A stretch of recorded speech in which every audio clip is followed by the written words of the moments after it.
Imagine standing on a bridge made of thin, polished glass. You see a crowd on the other side draped in gold, so you run toward them. But with every step, the glass behind you shatters into dust. There is no going back. This is the modern middle-class trap, a high-stakes race toward a finish line that moves 10 feet further for every 5 feet you gain. You were told that a six-figure salary was the exit velocity to freedom. Yet, here you are, earning more than your parents ever dreamed of, while feeling more suffocated than they ever were. This isn't a math problem. It's a masterclass in psychological hijacking. We are living in the golden age of perceived wealth, where the cost of looking successful has officially surpassed the cost of actually being successful. Why did your last promotion feel like a victory for only 48 hours? Because of the hedonic treadmill, a biological glitch that evaporates your satisfaction the second you touch the trophy. But the evidence of this trap isn't just in your head. It's in a 1920s blueprint by Edward Bernays, the man who realized that if you link a product to a person's identity, they will buy things they don't need to satisfy a soul they don't understand.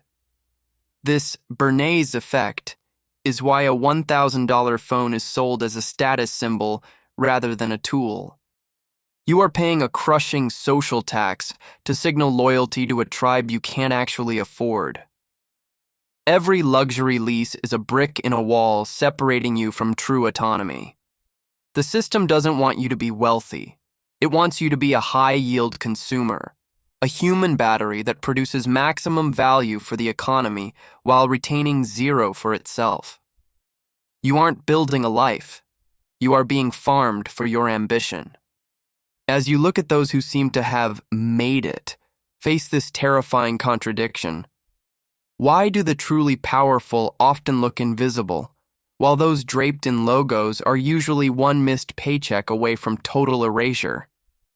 The most dangerous lie you've swallowed is that wealth is something you display. In reality, true wealth is the silent power of what you don't see. It's the optionality you burn every time you choose a status symbol over a cash-flowing asset. As we shatter this first layer, a chilling question remains. If you stopped performing for a society that doesn't care about you, who would you actually be, and how much would you actually own? The reason you can't escape isn't a lack of effort.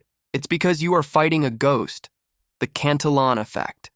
This is the hidden machinery where new money is injected into the top of the pyramid, inflating the assets of the elite while devaluing the currency in your pocket before you even earn it.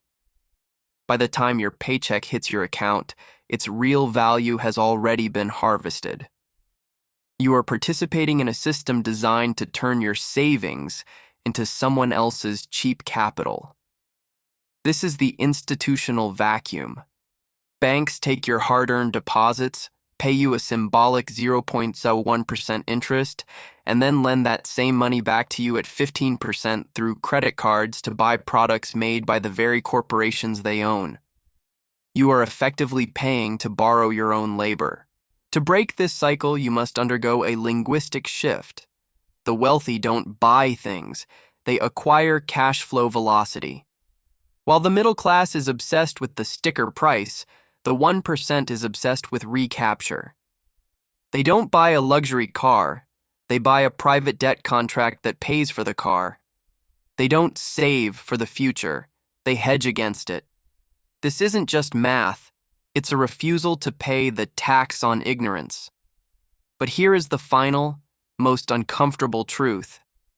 The biggest obstacle to your freedom is the version of yourself that needs strangers to think you're winning. Most people would rather look successful in a rented life than be powerful in a silent one. True wealth is invisible. It is the optionality to say no to a toxic career and a suffocating lifestyle. Every status symbol you finance is a time debt, where you trade weeks of your future autonomy for a fleeting hit of dopamine.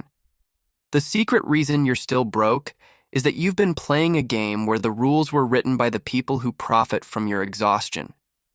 Now that the curtain is pulled back, will you stay a human battery, powering their empire, or will you start building your own? The glass bridge has finally shattered. You can no longer pretend the path is safe. You can either fall with the crowd into the abyss of debt, or you can step into the silence of true independence. The choice was never between rich or poor. It was always between being the fuel or the engine. Which one are you?